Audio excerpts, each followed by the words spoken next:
नमस्कार दोस्तों, जगू का जीके हब एवं डिजिटल प्लेटफॉर्म पे आपका बहुत बहुत स्वागत है।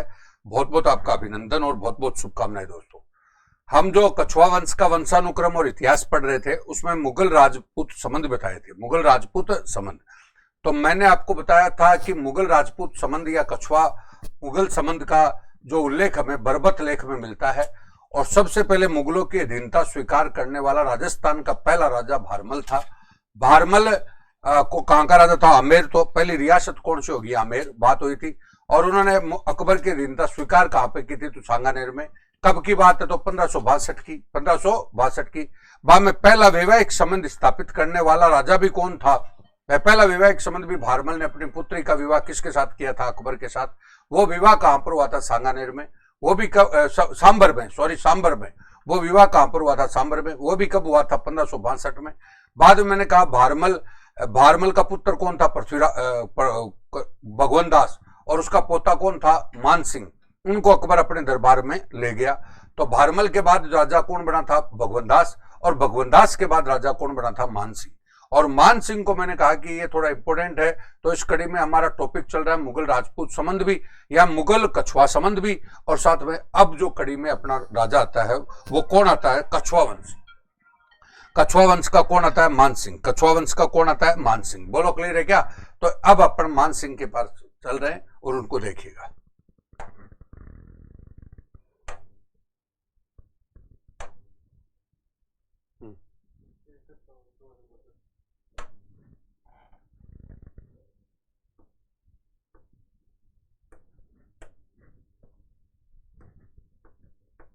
देखिए, ये अपन ने पढ़ लिया सारा। भगवन दास के बाद कौन है? आपका मान सिंह। मान सिंह के बारे में हम बात कर रहे हैं। देखिएगा, मान सिंह 1589 से 1614 तक है। मान सिंह 1589 से 1614 तक है। सामान्य परिचय आप देखिए। सबसे पहले जनरल इंट्रोडक्शन इनका क्या है? तो ये भगवन दास का ज्येष्ठ पुत्र, भगवन दास के ज्येष्ठ पुत्र था। 1562 में मात्र 12 वर्ष की आयु में मुगल सम्राट अकबर उन्हें अपनी सेवा में आगरा ले गया। बोलो, क्लियर है?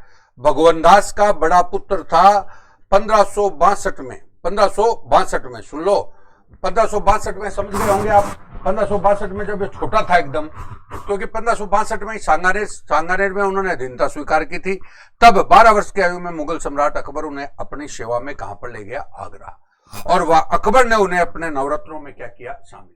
अकबर ने उसको अपने नवरत्नों में क्या किया? शामिल। ठीक है। और इसे वहां पर मिर्जा और फरजंद की उपाधि से विभूषित किया।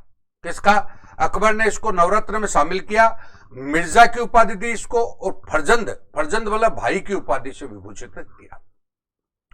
और अकबर ने मान सिंह को शहजादों के लिए सुरक्षित 7,000 मनसब थी। मतलब अकबर के द्वारा जो मनसब शुरू की गई थी वो 10 से लेकर के 7,000 तक मनसब थी। 10 से लेकर के कितनी थी? 7,000। तो जो हाईएस्ट मनसब है वो इसको शुरू दी थी। और अकबर और जहांगीर 2 मुगल शासकों की सेवा में रहा है। तो इसके बारे में एक बार बात बता देता हूं। जब ये भारमल का क्या था? पोता था। भगवन दास का बेटा था। तो 1562 में मुगलों की अधीनता भारमल ने स्वीकार की सांगानेर में। तब अकबर इसको 12 वर्ष की आयु में अपने साथ आगरा ले गया था। वहां पर जाकर के इनको नवरत्नों में क्या किया? शामिल किया। और इसको फरजंद और मिर्जा की उपाधि दी। और साथ में इसको 7,000 मनसब दी। और इसके अकबर के साथ संबंध बहुत ही अच्छे थे। यह बात आपकी सारी की सारी बात आ गई। और बाद में जहांगीर के साथ संबंध इसके थोड़े कटु रहे। और ये आपको वो भी बात आ गई कि ये जो मतलब युवराज के रूप में और शासक के रूप में, दोनों ही रूप में इन्होंने मुगल राजवंश की सेवा की है। अब सबसे पहले रचनात्मकता की बात करते हैं। इन्होंने क्रिएटिविटी, क्योंकि आपका जैसे टॉपिक दे रखा है प्रमुख राजाओं की उपलब्धियां, प्रमुख राजवंश की उपलब्धियां। तो उपलब्धियों में क्या है? राजनीतिक कॉन्सेप्ट कम आता है और उपलब्धियां में ये ज्यादा आता है। समझ गए क्या मेरी बात को? तो रचनात्मकता देखिए, ये लाहौर से कुदरत सिंह के वंशज मतलब कुदरत सिंह के वंशजों को लाकर के मीनाकारी को यहाँ पे स्थापित किया था। मीनाकारी को यहाँ पे क्या किया था? स्थापित। तो देखो, आप हस्तकला में पढ़ते हो तो यहीं पर थोड़ा थोड़ा बता देता हूं चीजों को, आप समझोगे तब आपको पता चलेगा।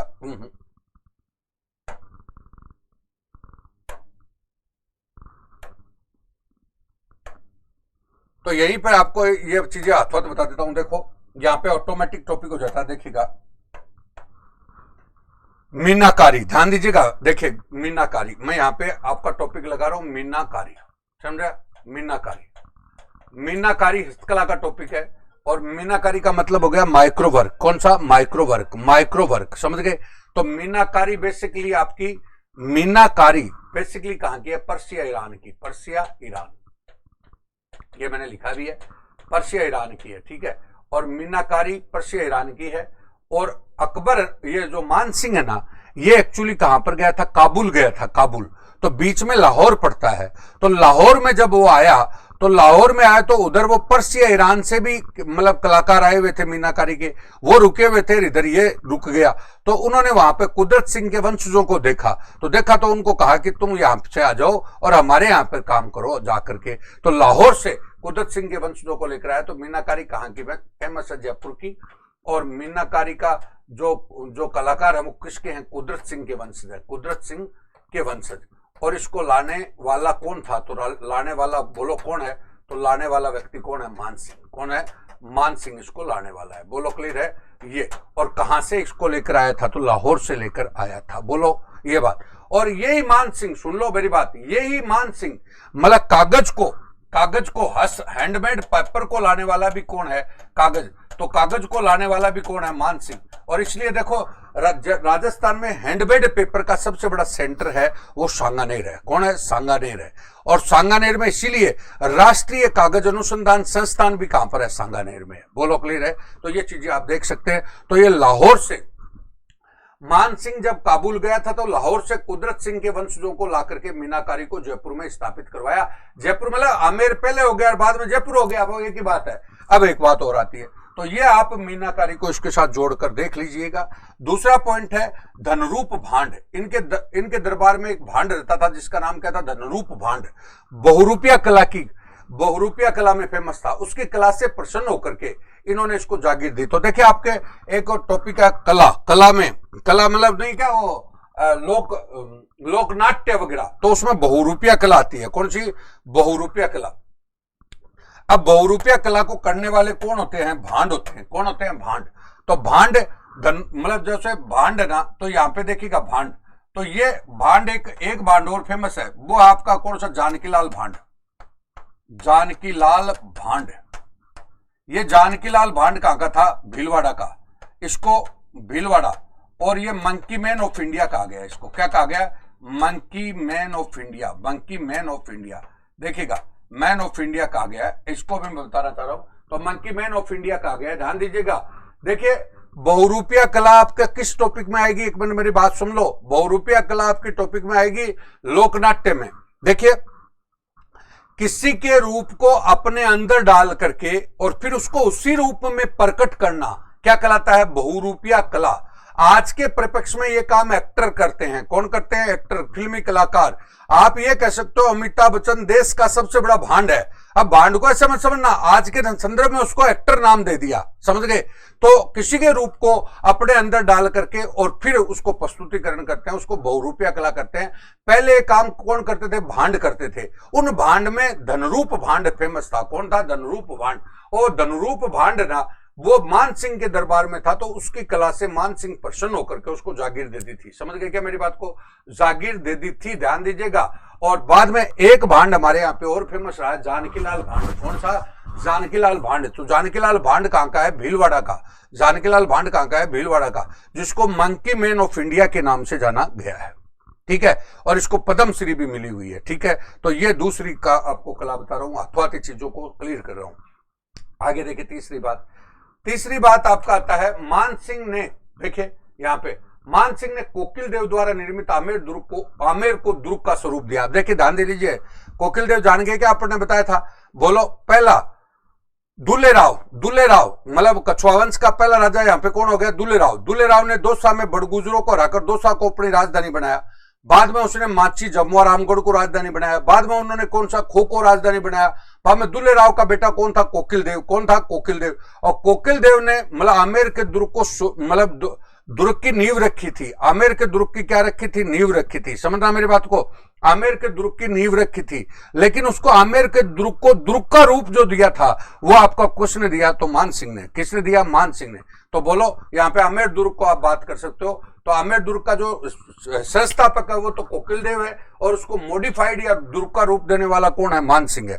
और मान सिंह ने बंगाल शासक केदारनाथ को परास्त करके देसूरी बंगाल से शिला देवी की मूर्ति ला करके आमेर दुर्ग में स्थापित करवाया था, जो कछुआ वंश की क्या थी, बोलो कछुआ वंश की क्या थी, आराध्य देवी। क्या थी, आराध्य देवी, जिसको आप शीला माता या देसूरी माता के नाम से भी जानते हैं, कल्चर में पढ़ा है।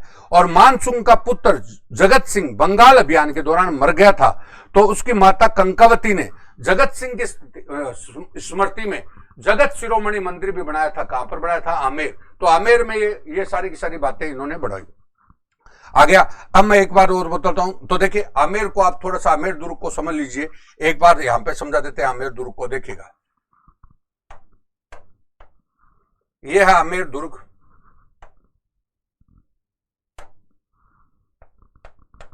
आमेर दुर्ग जयपुर, ठीक है। अब मैं बोलना चाह रहा हूं, ध्यान दीजिए, कौन सा दुर्ग है, गिरिदुर्ग है, गिरिदुर्ग है, महिला आकृति का दुर्ग है,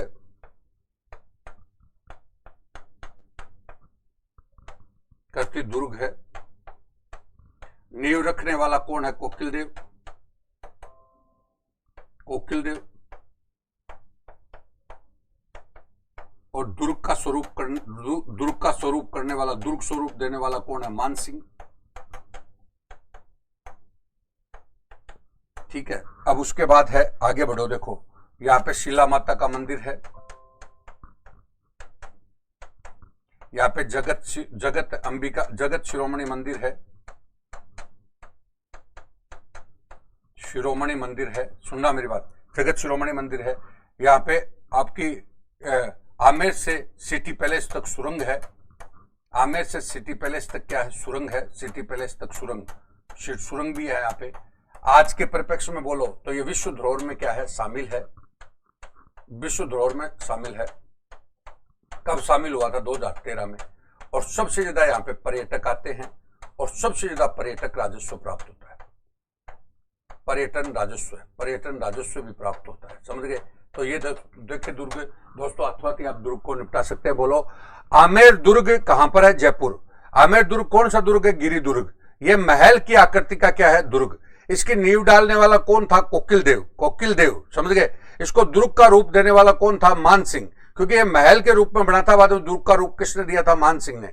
यहाँ पे शिला माता का क्या है, मंदिर, जो अभी भी हमने बात की थी, देसूरी बंगाल से कौन लेके आया था, मान सिंह लेके आया था, जिसको देसूरी माता है, शिला माता भी बोलते हैं, जो कछुआ वंश की क्या है, आराध्य देवी है। यहाँ पे जगत शिरोमणि मंदिर है, जगत शिरोमणि मंदिर, जगत सिंह बंगाली जो यात्रा के दौरान उसका बेटा जगत सिंह मर गया था, तो जगत शिरोमणि मंदिर उसकी याद में बना है।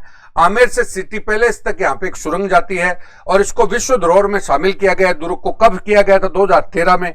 सबसे ज्यादा यहाँ पे राजस्थान में पर्यटन आते हैं, और पर्यटन से सबसे ज्यादा राजस्व भी किसको मिलता है, इसी दुर्ग को मिलता है। तो दोस्तों अथवा सारी चीजें आपकी कल्चर की चीजें हो रही है, ठीक है। अब आइए देखिए, वृंदावन में गोविंद देव का मंदिर बना था। यहाँ पे इस मंदिर के लिए, गोविंद देव जी का जो मंदिर है वृंदावन में बना, इस मंदिर के लिए जमीन अकबर ने दी थी। जमीन क्या दी थी, अकबर ने। तथा रोहतासगढ़ बिहार में महिलाओं का क्या करवाया, तो रोहतासगढ़ महल भी कहां पर है, बिहार में, वो भी किसके। अब सुनो, ये जो मंदिर है गोविंद देव का मंदिर कहां पर है, वृंदावन, ये जयपुर वालों के मंदिर के नाम से जाना जाता है, जयपुर वालों के मंदिर के नाम से, सुन लो, जयपुर वालों के मंदिर के नाम से जाना जाता है। और सुनो, आगे जाकर के इसकी मूर्तियां अपने यहाँ पे गोविंद देव जी जयपुर में स्थापित हो जाएगी। तो वृंदावन में इसने क्या बनाया, बोलो, गोविंद देव का मंदिर बनाया। और रोहतासगढ़ में उन्होंने महलों का क्या करवाया, निर्माण करवाया, ये उन्होंने बाहर करवाया, क्या करवाया, बाहर। तो ये टोटल आपकी बात आती है। और अब आते आओ, मान सिंह विद्यानुरागी था, विद्यानुरागी मतलब विद्या को जानकार था, और बेसिकली आपका विद्वानों का क्या था, आश्रयदाता भी था, तो देखिएगा, आमेर स्तंभ लेख लगवाया, रोहतासगढ़ शिलालेख, रोहतासगढ़ के महल नहीं है बिहार में, एवं वृंदावन अभिलेख में मान सिंह के संस्कृत विद्वान होने का उल्लेख मिलता है। और उन्होंने जो किताब लिखी है वो आपकी कौन सी है, बोलो उनकी किताब कौन सी है? मानचरित्र और महाराज कोश। मानचरित्र और महाराज कोश। बोलो, आमेर स्तंभ लेख, रोहतासगढ़ जो महल बने वो लेख, और वृंदावन अभिलेख में मानसिंह को संस्कृत का विद्वान होने का भी अवसर मिलता है, यानी उल्लेख मिलता है। इनके दरबार में मुरारीदास थे जिसने किताब कौन सी लिखी? मान प्रकाश। इसके दरबार में जगन्नाथ थे जिसने किताब कौन सी लिखी थी? मानसिंह कीर्ति मुक्तावली। मानसिंह कीर्ति मुक्तावली। मानसिंह कीर्ति मुक्तावली। इनके समय में हरिदास थे, और कौन थे इनके समय में? हरिदास और सुंदरदास इनके क्या थे? दरबारी कवि थे। हरिदास और सुंदरदास इनके दरबारी कवि थे। और दादू दयाल का मानसिंह एवं अकबर के दरबार में, मानसिंह एवं अकबर के दरबार में आना जाना था। अब देखिए, दादू दयाल, आप कल्चर पढ़ते हो, दादू कहां पर, दादू की गद्दी कहां पर थी? नारायणा। कहां पर थी? नारायणा। समझ गए क्या? नारायणा में थी। नारायणा कहां पर है? जयपुर। मानसिंह के और अकबर के दरबार में इनका आना जाना था। जब हम दादू दयाल पढ़ते हैं तो ऐसा पढ़ते हैं कि दादू दयाल ने 40 दिन तक अकबर के साथ सत्संग किया था, और इनके समय ही दादू दयाल ने रचना रची थी, उसका नाम क्या था? वाणी। क्या नाम था? वाणी। अब मैं वापस बोल रहा हूं, बोलो, दादू दयाल किसके समकालीन है? अकबर के समकालीन। अकबर के समकालीन तो वो मानसिंह के भी क्या है? समकालीन। और दादू दयाल की गद्दी कहां पर है? तो नारायणा। आपको संत दिया है तो नारायणा कहां पर है? जयपुर में। और दादूरी वाणी उन्होंने ग्रंथ लिखा है, उनकी भाषा भी ढूंढाड़ी है। अकबर के साथ उसने 40 दिन तक सत्संग किया था, और इनके समय इनकी कौन सा ग्रंथ रचना की थी? वाणी की। और इसके दरबारी कवि कौन थे? हरिदास। और कौन थे? सुंदरदास। और इनके समय मुरारीदास ने कौन सी किताब लिखी? मान प्रकाश। जगन्नाथ ने कौन सी लिखी? मानसिंह कीर्ति मुक्तावली। हो गया। और उसकी खुद की लिखी हुई है मानचरित्र और महाराज कोश। ये इनकी किताबें हैं। तो मैंने कहा, जो आपके मुख्य मुख्य राजा उनके समय के साहित्यकार, उनके समय की कल्चर में पूछ लेता है। ये टोटल इनका उपलब्धियों के बारे में बात आती है, मतलब रचनात्मक उपलब्धियां। बाकी इनकी राजनीतिक उपलब्धियों के बारे में हम और पढ़ते हैं, तो वो देखिएगा, आगे देखिए। अब मानसिंह की राजनीतिक गतिविधियां ध्यान दीजिएगा। मानसिंह की राजनीतिक गतिविधियां देखिएगा। मानसिंह ने काबुल, बंगाल और बिहार के सूबेदार के रूप में कार्य किया। देखिए, वापस बोल रहा हूं, ध्यान दीजिएगा। मानसिंह ने काबुल, बंगाल और बिहार के सूबेदार के रूप में काम किया। काबुल, बंगाल और बिहार के सूबेदार के रूप में उसने काम किया। काबुल, बंगाल और बिहार के सूबेदार। अब ये क्वेश्चन होता है, मैंने कहा मुगल काल में सूबा राज्य को बोलते थे। सूबा किसको बोलते थे? राज्य को। और सूबे का जो हेड होता था वो सूबेदार होता था। और 3 जगह का सूबेदार कौन था? मानसिंह था। काबुल, बंगाल और बिहार। तो यह क्वेश्चन भी बनता है कि मानसिंह कितनी जगह का सूबेदार रहा? काबुल, बंगाल और बिहार का। और 1614 में इलिचपुर महाराष्ट्र में उसकी मृत्यु हो गई। अब इसके काल को आप 3 भागों में बांट सकते हैं। पहला काल जो मतलब इसका युवराज के रूप में काल था। कौन से के रूप में था? युवराज। अब देखो, इसमें ज्यादा नहीं पढ़ना, थोड़ा थोड़ा बात देखना है।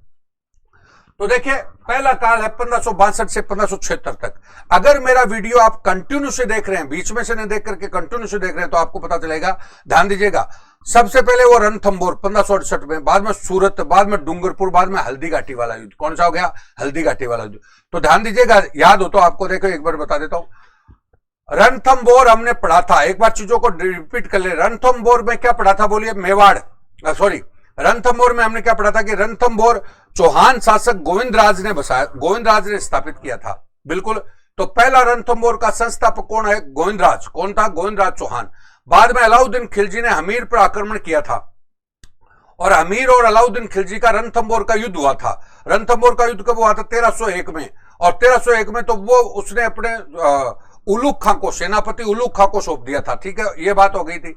बाद में मैंने बोला ये उलुग खां को सौंपते ही ऑटोमेटिक दिल्ली सल्तनत के अंडर में आ गया।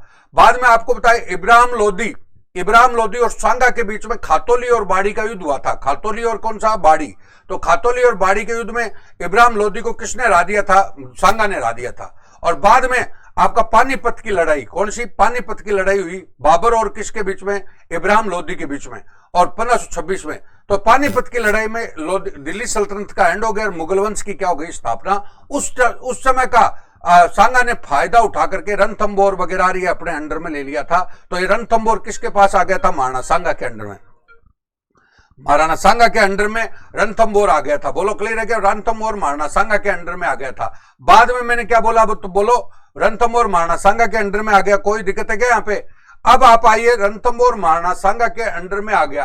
अब आपको बताया रणथंभौर महाराणा सांगा ने अपनी पुत्र वो पत्नी करमबती को करमबती के हवाले कर दिया और छोटे पुत्र विजय सिंह को और उनको दे दिया, और करमबती ने अपने भाई को सौंप दिया था। भाई कौन थी? हाड़ा।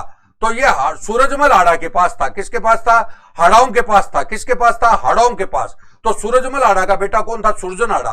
तो ये हाड़ाओं के पास था। तो अकबर इस रणथंभौर को लेना चाहता था, तो सुरजन हाड़ा आया। कौन सा आया? सुरजन हाड़ा। तो ऐसे देखो, कड़ी से कड़ी जुड़ती है। अगर पिछली क्लासों को आपने सेट किया तो वो जाता है। तो रणथंभौर दुर्ग की बात होगी। अकबर रणथंभौर विजय हेतु गए, तब भगवंत दास और कुंवर मान सिंह भी साथ थे, और भगवंत दास के प्रयासों से सुरजन हाड़ा, मैंने बताया ना वो करमबती का भाई कौन था? सूरजमल, और बाद में कौन हो गया? सूरज। तो सुरजन हाड़ा ने मुगलों के अधीनता स्वीकार के लिए रणथंभौर किसके अधीन आ गया? मुगलों के अधीन आ गया। और वैसे इस मान सिंह के परिप्रेक्ष्य में इस क्वेश्चन की बात करो तो क्या क्वेश्चन बनता है? बोलो, मान सिंह के परिप्रेक्ष्य में इस क्वेश्चन की बात करो तो क्या क्वेश्चन बनता है? बोलिए। तो मान सिंह के परिप्रेक्ष्य में हम बात करें तो यह क्वेश्चन बनता है कि मान सिंह पहली बार अकबर के साथ कौन से अभियान में गया था? तो रणथंभौर अभियान में। मान सिंह पहली बार अकबर के साथ कौन से अभियान में गया था? तो रणथंभौर के अभियान में। अब आया सूरत। मिर्जा भाइयों ने सूरत में विद्रोह कर दिया। सूरत में क्या कर दिया? विद्रोह। तब अकबर ने मान सिंह को हरावल का नेतृत्व सौंपा। हरावल का मतलब होता है सेना का अग्रभाग। सेना का अग्रभाग यानी सेना का आगामी भाग में इसको स्थान दिया, और इस युद्ध में मान सिंह ने शौर्य और प्रदर्शन करके अकबर का हृदय जीत लिया। समझ गए क्या मेरी बात को?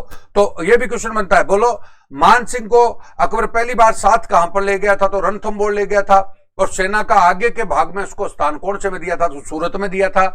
और डूंगरपुर में बाद में आया। कौन आया? मान सिंह। डूंगरपुर के रावल आस्करण का इन्होंने दमन किया, और सरनाल के युद्ध से उसको विशेष ख्याति प्राप्त हुई। और बाद में 1573 आ गया। 73 आ गया ना, तो आपको याद होगा मेवाड़। मैंने बोला मेरे वीडियो कंटिन्यू देखें तो मेवाड़ में हमने क्या बात की थी? मेवाड़ में महाराणा प्रताप से वार्ता करने के लिए, महाराणा प्रताप से वार्ता करने के लिए, बोलो 73 के बाद बात कर रहा हूं मैं, 73 के बाद की। तो महाराणा प्रताप से वार्ता करने के लिए पहला अकबर का प्रतिनिधि कौन था? जलाल खां। दूसरा कौन था? मान सिंह। और तीसरा कौन था? भगवंत दास। तो ये मान सिंह वार्ता करने गया, और बाद में महाराणा प्रताप और इनके बीच में 1576 में क्या हो गया? हल्दी घाटी का युद्ध हो गया, मान सिंह और प्रताप के बीच में, जो प्रसिद्ध युद्ध है। तो इसका पहले काल में यह है। बोलो, अब मोटे मोटे रूप में आपको बोलना चाहूंगा कि पहला नंबर है कि मान सिंह है वो अकबर के साथ पहले सबसे पहले कौन से अभियान में गया था? तो रणथंभौर। बाद में हम बोलेंगे मान सिंह बाद में हरावल यानी उसको सेना के आगे के भाग में स्थान किस में दिया था? सूरत में। और बाद में डूंगरपुर महाराज को आस्करण का उसने दमन किया, और बाद में हल्दी घाटी का युद्ध लड़ा, और वहां पे वार्ता करने आया। यह काल 1576 तक का काल है, जो को पहला काल बोलते हैं। ठीक है। उसके बाद द्वितीय काल में 1576 से 87, इस काल में उसको काबुल का सूबेदार बनाया। किसका सूबेदार बनाया? काबुल। कौन सा? काबुल का। अब मेरी बात को सुन लिया, काबुल कहां पर पड़ता है? अफगानिस्तान। अभी अभी हमारी बात हुई थी, वो काबुल से वापस लौटा तो लाहौर से मीनाकारी को लेकर आया था। काबुल से वापस लौटा तब लाहौर से मीनाकारी को लेकर आया था। अभी काबुल की बात करेंगे। अकबर का सौतेला भाई मिर्जा हकीम काबुल में विद्रोह कर दिया। अकबर का सौतेला भाई कौन था? काबुल को कौन देख रहा था? बोलो। तो अकबर का सौतेला भाई मिर्जा हकीम देख रहा था। कौन देख रहा था? मिर्जा हकीम। तब मान सिंह को सिंधु नदी क्षेत्र का प्रशासक नियुक्त किया, और मान सिंह ने मिर्जा हकीम के सेनापति सदरमान को वहां पे हराया। यानी आप विद्रोह वाली बात को समझ तो रहे हैं क्या? मतलब जैसे सेंट्रल गवर्नमेंट है, सेंट्रल गवर्नमेंट कहां पर है? केंद्र में है। सेंट्रल गवर्नमेंट कहां पर होगी? भारत की सरकार होगी, वहां पे मोदी जी बैठते हैं। और बाकी राज्यों में कौन बैठते हैं? राज्य में मुख्यमंत्री बैठते हैं। अब ये राज्य क्या हो गए? सूबे हो गए। क्या हो गए? सूबे। तो मैंने कहा कोई भी राज्य का जो मुख्यमंत्री वगैरह है वो विद्रोह कर देता है, तो उस टाइप से विद्रोह होता था। तो अकबर का सौतेला भाई कौन था? मिर्जा हकीम था। उसने काबुल में क्या कर दिया? विद्रोह। तब मान सिंह को सिंधु नदी क्षेत्र का प्रशासक नियुक्त किया था, और मान सिंह ने मिर्जा हकीम के सेनापति सदरमान को यहां पे हराया। मान सिंह को शहजादा मुराद के साथ मिर्जा हकीम के विरुद्ध सेना देकर भेजा था। शहजादा कौन था? मुराद था, और उसके साथ मिर्जा हकीम के विरुद्ध सेना के देकर भेजा था। 1581 में मिर्जा घायल होकर भाग गया, और काबुल पर मान सिंह का क्या हो गया? अधिकार। बिल्कुल। मान सिंह ने काबुल में रोशनियाइयों के विद्रोह का दमन किया, तथा 1586 में टोडरमल के साथ मिलकर के वहां पे यूसुफ जियाइयों का दमन किया। अब मैं बार बार एक बात कर रहा हूं, तो आपको इतना ज्यादा आपको जैसे याद रहे, कोई खास बात नहीं है, इतना पूछता नहीं, लेकिन फिर भी बोल दो। ये काबुल के पास कौन थे, बोलो, काबुल के पास कौन थे? रोशनी आई। कौन से मुस्लिम कौन थे? रोशनी आई। और एक कौन थे? यूसुफ जाइयों। उनका भी दमन किया और काबुल पर अपना अधिकार कायम किया। और मैंने आपको बताया था, काबुल से लौटते समय वो लाहौर से मीनाकारी लेके आया था। काबुल से लौटते समय लाहौर से मीनाकारी लेके आया था। अब आता है इसका तृतीय काल। कौन सा? तृतीय काल। बाद में इसको 1587 में बिहार का सूबेदार बना दिया। थर्ड सेक्टर में इसको बिहार का सूबेदार बना दिया 1587 में। और 1590 में मान सिंह का राज्याभिषेक हुआ, यानी भगवनदास तो मर गया और राज्याभिषेक किसका हुआ? मान सिंह का। और अकबर ने इसे राजा का खिताब दिया। और उस समय कौन सी मनसब्दी थी? पांचारी। कौन सी? पांचारी। तो ध्यान दीजिएगा दोस्तों, यहां पे क्वेश्चन बनता है कि मान सिंह का जब राज्याभिषेक हुआ था तब वो कहां का सूबेदार था? तो बिहार का सूबेदार। मतलब मान सिंह का राज्याभिषेक हुआ था तब वो कहां का सूबेदार था? तो बिहार का सूबेदार था। कहां का सूबेदार था? बिहार। और राज्याभिषेक के समय अकबर ने उसको कौन सी उपाधि दी थी? तो राजा की उपाधि दी। और उसको कौन सी मनसब दी थी? तो पांचारी मनसब दी थी। कौन सी मनसब दी थी? पांचारी। बाद में वो राज्याभिषेक के बाद गिधौर, पटना बिहार हो गया ना, कि राजा पूर्णमल और गया भी बिहार में ही है, कि अनंत चेरू और शंभुपुरी के राजा एवं विद्रोही नेता कुल्ली कला को भी हराया। इन सबको इन्होंने बिहार में हराया। मैंने बोला इनका नाम वाम ज्यादा याद नहीं रहे तो कोई खास बात नहीं है, एक बार ध्यान दे लो। अगली बात आई है उड़ीसा। बाद में वो उड़ीसा गया, बिहार से कहां पे गया? उड़ीसा। उड़ीसा में इसका रायपुर युद्ध हुआ। रायपुर है ना, उड़ीसा युद्ध हुआ 1590 में। मान सिंह के साथ उसका बेटा कौन था? जगत सिंह। अभी भी हमारी बात हुई थी कि जब वो बंगाल अभियान में गया था, बंगाल बिहार अभियान जो चल रहा था, तो उसमें गया था, तभी उसके बेटे का क्या हो गया था? बेटे की मौत हो गई थी। तो मान सिंह जगत सिंह थे और सामने कौन था? कतलू खां। मुगल सेना यहां पे पराजित हो गई, लेकिन इस युद्ध के उपरांत कतलू खां क्या होगी, यानी रायपुर का युद्ध मुगल सेना हार गई, लेकिन उसमें जो मेन लीडर था वहां का, वो कतलू खां क्या हो गया? मर गया। एवं उसका पुत्र नासिर ने इनके अधीनता स्वीकार कर ली और मान सिंह से संधि कर ली। और संधि के अनुसार आपको पता वहां का जगन्नाथपुरी का मंदिर था। कौन सा? जगन्नाथपुरी का मंदिर मुगलों के अधीन हो गया। आ गया। फिर उड़ीसा के राजा रामचंद्र देव ने प्राज्य के प्रभाव, उड़ीसा का राजा कौन था? रामचंद्र देव। उसने प्राज्य के प्रभाव अपनी पुत्री अक्षय देवी का विवाह किसके साथ कर दिया? मान सिंह के साथ। किसके साथ है? उड़ीसा के राजा ने मतलब अपनी पुत्री का विवाह कर दिया। बाद में इसको बिहार के बाद बंगाल का सूबेदार बनाया 1594 में। 1594 में इनको बंगाल का सूबेदार बनाया। बोलो क्लियर है क्या? बंगाल का सूबेदार। अब देखिए, मान सिंह ने जाते अफगानों को अनेक युद्धों में पराजित करके खदेड़ दिया। वहीं पर कूच बिहार का शासक लक्ष्मीनारायण था, उसने मान सिंह की अधीनता स्वीकार कर ली और अपनी बहन अबला देवी का विवाह किसके साथ कर दिया? मान सिंह के साथ कर दिया। वहीं पे ढाका बंगाल था ना पहले, आजकल बांग्लादेश हो गया। ढाका के राजा केदार राय को भी अधीनता मानने के लिए विवश कर दिया। तो बंगाल अभियान में इन्होंने काम किया खूब, लेकिन इसमें इसके 3 पुत्र काल कवलित हो गए थे। 3 पुत्र क्या हो गए थे? काल कवलित, यानी 3 पुत्र मर गए थे। और तभी हमने बताया था कि जगत सिंह भी मर गया था, इसका बेटा। तो जगत सिंह की याद में जगत शिरोमणि मंदिर बनाया था और अकबर ने मान सिंह को यहां पर 7 हजारी मनसब दी थी। क्या दी थी? 7 हजारी मनसब दी थी। बिल्कुल क्लियर है। ये अकबर के समय, ये पहले किसका बोलो सूबेदार रहा? काबुल का। बाद में किसका रहा? बिहार का। बिहार के सूबेदार था, तब उसका राज्याभिषेक हुआ। बाद में वो बिहार में गया। बाद में लास्ट में कौन सा? बंगाल का। अब देखिए, अकबर के समय इसके रिलेशन अच्छे रहे। बाद में जहांगीर आएगा ना, तब इसके रिलेशन खराब होंगे। वो अपन को देखना, एक बार देखिएगा। मान सिंह ने सलीम को, अब देखिए एक बार थोड़ी सी कहानी बता देता हूं आपको, ध्यान से सुन लीजिएगा। मैंने क्या बोला था कि भाई अकबर का बेटा कौन था? जहांगीर अनारकली के चक्कर में प्रेम में पड़ गया था। जहांगीर अनारकली के प्रेम में पड़ गया, तब अकबर चिंतित हो गया कि मेरा बड़ा बेटा जहांगीर है जो राजा बनना, इसको मैं उत्तराधिकारी बनाऊंगा, और यही इस प्रेम में पड़ गया, तो कैसे करूं? तो मान सिंह ने चाल खेली तो मान सिंह ने अकबर को कहा कि ये तो बिल्कुल गलत रास्ते पर चला गया, तो आप इसको राजा मत बनाओ और आप ना इसके पुत्र खुसरो को राजा बना दो। किसको बना दो? खुसरो। आप याद होगा आपको, मान सिंह का पिता कौन था? भगवनदास। भगवनदास ने अपनी पुत्री मानबाई का, किसका? मानबाई का विवाह किसके साथ किया था? जहांगीर के साथ। बताया था आपको, मानबाई का पुत्र विवाह किसके साथ किया था? जहांगीर। और उससे जो पैदा हुआ था वो कौन था? खुसरो था। कौन था? खुसरो। कौन था? खुसरो। तो कहने का मतलब ये खुसरो है वो इसका क्या हो गया? मान सिंह का भांजा हो गया। मान सिंह का भांजा हो गया ना। तो मान सिंह ने चाल खेली कि ये अपना भांजा अगर राजा बन जाता है तो स्वाभाविक सी बात है अपना पूरे मुगल शासन पर क्या हो जाएगा? कब्जा हो जाएगा। तो ये बात मान सिंह ने चाल खेली, लेकिन लास्ट में आपका जहांगीर क्या बन गया? राजा बन गया। और जहांगीर राजा बन गया ना, तो बाद में उसके मान सिंह के साथ संबंध क्या थे? कटु थे।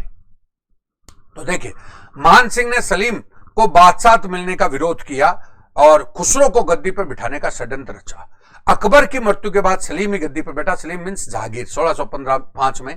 और मान सिंह को बंगाल का सूबेदार इन्होंने बनाया और एक वर्ष बाद में थोड़ा बिहार भेज दिया, बाद में उसको आगरा बुला लिया। यानी कहने का मतलब कई बार ट्रांसफर नहीं होते क्या बार बार, तो उसको परेशान करने की कोशिश की। और मान सिंह ने, तब जहांगीर पूरा नाराज था ना, तो मान सिंह ने 1608 में अपनी पोती का विवाह यानी जगत सिंह की बेटी का विवाह जहांगीर के साथ कर दिया। इन्होंने तो सब विवाह से काम चलाया और अंत में इलिचपुर दक्षिण अभियान में इनकी क्या होगी? मृत्यु होगी। तो ये इलिचपुर अपन ने पहले पढ़ा था, इलिचपुर कहां पर है? महाराष्ट्र में। ये आपका मान सिंह का रोल है दोस्तों। तो बड़ा राजा है मान सिंह, उसके बारे में हमने आपको बताया। अब देखिए, मान सिंह के बाद भाव सिंह आता है। कौन आता है? भाव सिंह। उनका कोई इतना ज्यादा रोल नहीं है। 1614 से इनको खाली कड़ी से ही जोड़ना है। 1614 से लेकर 1621 तक भाव सिंह के कोई पुत्र नहीं था। तो उसके बाद भाव सिंह की मृत्यु उपरांत जयसिंह प्रथम, जिसको मिर्जा राजा जयसिंह बोलते हैं। कौन था? मिर्जा राजा जयसिंह बोलते हैं। तो मिर्जा राजा जयसिंह का क्या रोल है? तो मिर्जा राजा जयसिंह के बारे में हम बात करेंगे। 1621 से 1667 तक मिर्जा राजा जयसिंह। ठीक है। तो 11 वर्ष की आयु में, अल्प आयु में आमेर का शासक बना था। मिर्जा क्या बना था? 11 वर्ष की अल्प आयु में आमेर का शासक बना था। और ये 3 मुगल सम्राटों के अंडर में रहा है। जहांगीर के अंडर में भी रहा है, शाहजहां के अंडर में भी रहा है और औरंगजेब के अंडर में भी रहा है। मिर्जा 3 के अंडर में रहा। बोलो, जहांगीर, शाहजहां और कौन सा? औरंगजेब। जहांगीर, शाहजहां और कौन सा? औरंगजेब। तीनों के अंडर में रहा है। इनके समय आमेर उच्च श्रेणी के राज्यों में आ गया था। उच्च श्रेणी मतलब हायर क्लास राज्यों में आ गया था। जहांगीर पहले नंबर पर ले रहे हैं अपन। जहांगीर ने जयसिंह को 3000 जात और 1500 सवारों का मनसब दिया, यानी 3000 मनसब है जो इसको प्रदान की थी। समझ गए।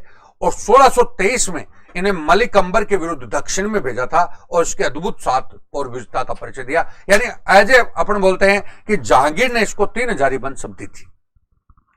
बाद में शाहजहां ने इनको 4000 मनसब दी। और 1629 में शाहजहां इसको उत्तरी पश्चिमी सीमांत उज्बेकों के विद्रोह को दबाया। 1630 में जयसिंह ने खाने जहां लोधी को विद्रोह को दबाया। और 1636 में शाहजहां के साथ बीजापुर गया। बीजापुर समझ गए क्या? जहां पे आदिल शाही शासन था। और गोलकुंडा गया, वहां पे दबाने के लिए दक्षिण गया, वहां अपनी वीरता का परिचय दिया। तब उसकी मनसब बढ़ाकर 4 से कितनी कर दी? 5।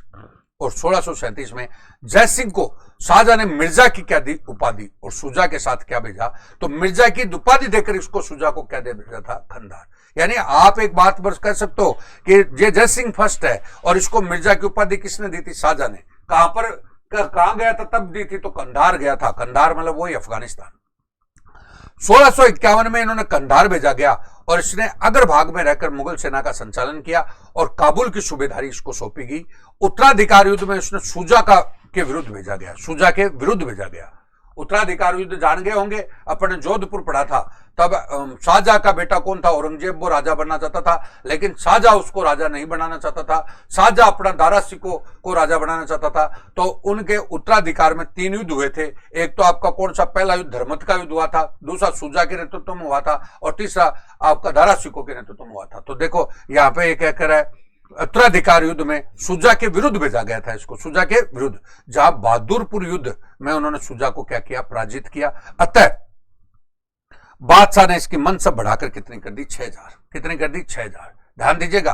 तो मैं फिर बोल रहा हूं 6000 मनसब कर दी। अब ध्यान दीजिएगा, 6000 मनसब कर दी। देखिए एक बार फिर बोल रहा हूं, तो देखिए ज्यादा आपको करने की जरूरत नहीं है। मैं फिर बोल रहा हूं एक बार कि पहला कौन था? जहांगीर। जहांगीर ने इसकी मनसब कितनी की 3000। जहांगीर के बाद कौन सा शाहजहां ने कितनी की 4000। बाद में कितनी बढ़ा दी 5000 और बाद में कितनी कर दी 5000 तक मनसब कर दी कंधार, जब इसको काबुल में भेजा था। और अब आया शाहजहां के उत्तराधिकार युद्ध में, अंत में युद्ध के अंत में इसने औरंगजेब का पक्ष ले लिया। पहले तो ये किसके साथ था, बोलो शाहजहां के साथ था, लेकिन लास्ट में यह औरंगजेब के पक्ष में आ गया और जय सिंह की सैनिक योग्यता और कूटनीति से प्रभावित होकर औरंगजेब ने इसको दक्षिण में मराठाओं के विरुद्ध भेजा था। कहां पे, मराठा। और दक्षिण में जय सिंह ने अपनी कूटनीति से शिवाजी को अकेला कर दिया और पुरंदर जीतने में क्या रहा, सफल रहा। और पुरंदर की संधि हुई थी। कौन सी संधि हुई थी, पुरंदर। तो दोस्तों इसमें 2-3 बातें हैं, ज्यादा पढ़ने की आवश्यकता, मैंने आपको फिर बोला है एक बार, फिर इन राजा महाराजाओं के बीच में तारीख वगैरह में फंस जाओगे। मैं इतना ही बोलना चाह रहा हूं आपको कि यहां पे एक ही चक्कर आपको पढ़ना है। बोलो कि जय सिंह फर्स्ट है ये, जिसको मिर्जा की उपाधि शाहजहां ने दी थी, ठीक है। और ये 3 राजाओं के अंडर में रहा। पहला राजा कौन है, मुगल शासक कौन है, बोलो जहांगीर है। जहांगीर ने इसको 1500 जात और 1500 मनसब 3000 जात यानी मनसब 3000 मनसब दी थी। बाद में शाहजहां ने इसको 4000 मनसब, 5000 मनसब, 6000 मनसब तक दे दी, ठीक है। ये आपकी बात आती है। तो ये आपका बाद में औरंगजेब के समय इन्होंने लास्ट में औरंगजेब का उत्तराधिकार युद्ध में पक्ष लिया था, तो औरंगजेब ने इसको दक्षिण का सूबेदार बनाकर भेजा था, दक्षिण में भेजा। और तब इन्होंने शिवाजी के पुरंदर को जीत लिया, पुरंदर की संधि कराई। ये पुरंदर की संधि फेमस है। पुरंदर की संधि 1665 में होती है, 11 जून 1665। एक बात और जब समझ लीजिए, देखिए यहां पे बात आ रही है, हमने पहले ही बताया था कि औरंगजेब का देश में 3 ही लोगों ने विरोध किया था। पहला नंबर मराठाओं ने विरोध किया। मराठा में कौन था, शिवाजी। दूसरा नंबर विरोध करने वाले थे सिख में कौन थे, गुरु तेग बहादुर नौवा। और 10वां कौन था, गुरु गोविंद सिंह। और आपने मेवाड़ में पढ़ा था तो कौन था, राज सिंह। ये लोगों ने विरोध किया। तो पुरंदर की संधि 1665 में हुई, शिवाजी और किसके बीच में, औरंगजेब। मध्यस्थता कौन करता है, मिर्जा राजा जय सिंह। इसमें शिवाजी ने मुगलों की अधीनता क्या कर ली, स्वीकार। और शिवाजी को द्वारा जीते हुए 35 में से 23 दुर्ग मुगलों को दे दिए। और शिवाजी को क्या मिला, शिवाजी के पुत्र संभाजी को 5000 मनसब और बरार की जागीर देने की बात हुई, ठीक है। और शिवाजी को कहा गया कि तू बीजापुर है ना, बीजापुर के विरुद्ध मुगलों की तरफ से लड़ेगा। देखो लास्ट में बीजापुर कहां पर है, कर्नाटक है।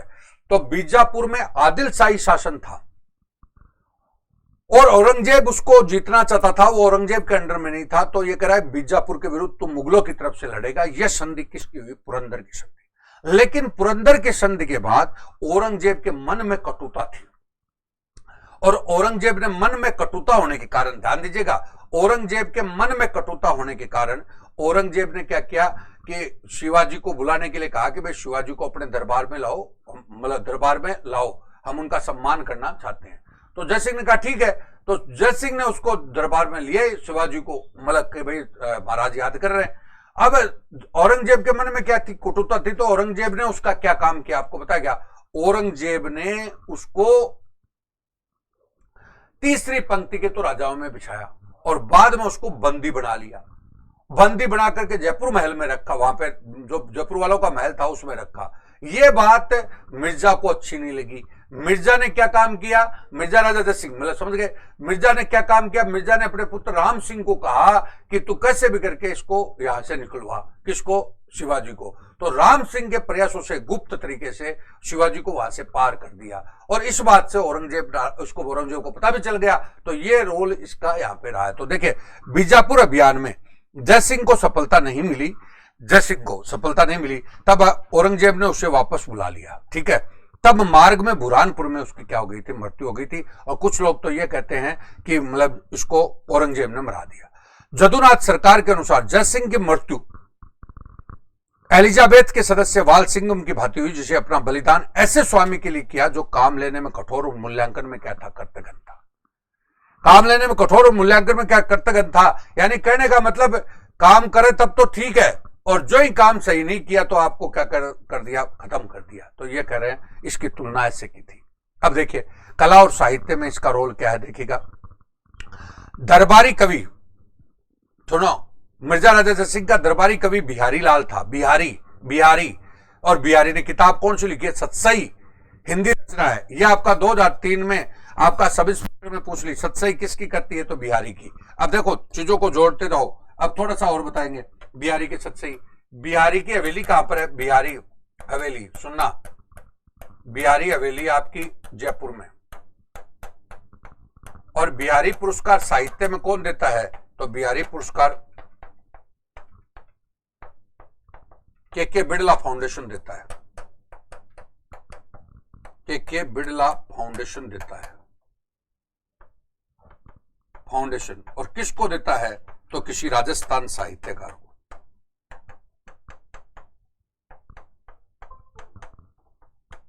ये आपका बिहारी के साथ जोड़ सकते हो। राम कवि था इसके दरबार में, कौन था? मैंने क्या बोला? बिहारी लाल। किसका दरबारी कवि था? तो मिर्जा का। मिर्जा का दरबारी कवि कौन था? बिहारी लाल। बिहारी लाल की किताब कौन सी है? बिहारी सतसई। सतसई बोल देते हैं, हिंदी रचना है। और बिहारी जी की हवेली कहां पर है? तो जयपुर में ही है। बिहारी पुरस्कार करंट में बोल रहे हैं के बिड़ला फाउंडेशन देता है, जो राजस्थानी साहित्यकार को दिया जाता है। राम कवि भी इसके दरबार में था, उसने किताब कौन सी लिखी है? जय सिंह चरित्र। कुलपति मिश्र इसके दरबार में था, जिसने किताब कौन सी लिखी? दुर्गा भक्ति चंद्रिका और रस रहस्य। अब आइए आगे, रस रहस्य सुनिएगा। अब आइए आगे अपन बात करें तो स्थापत्य कला। लक्ष्मी विलास महल बनाया इन्होंने, लक्ष्मी विलास महल जयगढ़। और सुन लो, जयगढ़ की जो नींव रखी, जयगढ़ को जो शुरुआत करने का श्रेय है जयगढ़ दुर्ग, उसको भी किसको है? मिर्जा राजा जय सिंह को। वहां पर लक्ष्मी विलास महल बनाया, जिसको कठपुतली घर के नाम से भी जाना जाता है। ठीक है। नारगढ़ को प्रारंभ किया, लेकिन बाद में पूरा किसने करवाया? सवाई जय सिंह ने। सुख निवास आराम मंदिर बनाया आमेर में। और फिर इसका बेटा कौन था? तो राम सिंह था।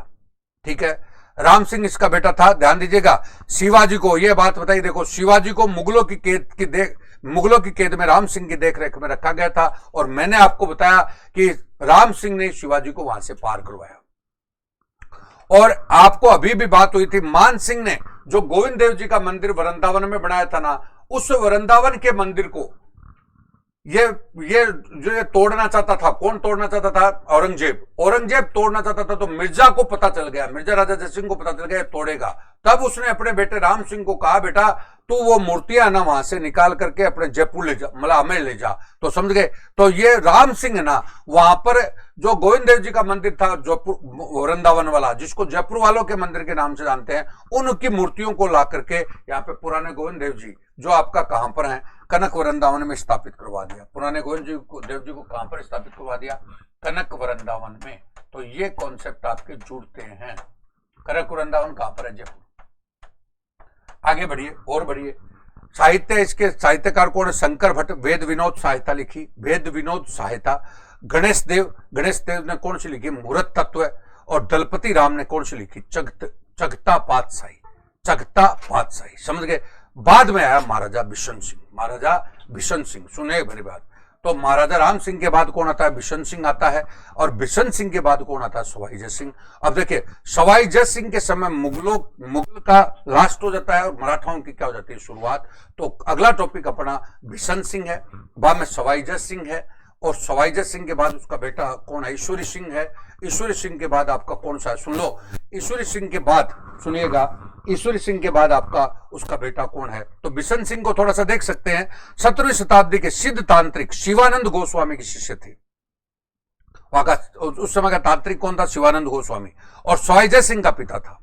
औरंगजेब से इसको 3000 वंश प्राप्त हुई। और औरंगजेब के इशारे पे इसने जाट नेता था। एक और बता दूं, औरंगजेब के विद्रोही जो मथुरा वाले जाट भी थे, मथुरा भरतपुर के जाट भी थे, तो जाट नेता राजा राम की उसने हत्या करवा दी। किसके कहने पर? औरंगजेब के कहने पर। किसने? बिशन सिंह। और 1700 में यह बहादुर शाह के साथ काबुल युद्ध में गया था। अब आप कहोगे बहादुर शाह कौन था? तो बहादुर शाह औरंगजेब का क्या था? बेटा था। वहां पर इसकी मौत हो गई। अपन को ज्यादा पंचेट नहीं लेना, थोड़ा सा ध्यान रखना है। इसने जाट राजा राम की हत्या करवा दी। ठीक है। अब आया उसके बाद उसका प्रभावी बेटा कौन आता है? सवाई जय सिंह। कौन सी? सवाई जय सिंह आता है। अब सवाई जय सिंह, मुगलों का तो लास्ट हो रहा है और मराठाओं की क्या हो रही है? शुरुआत हो रही है। तो अगला टॉपिक जो हमारा होगा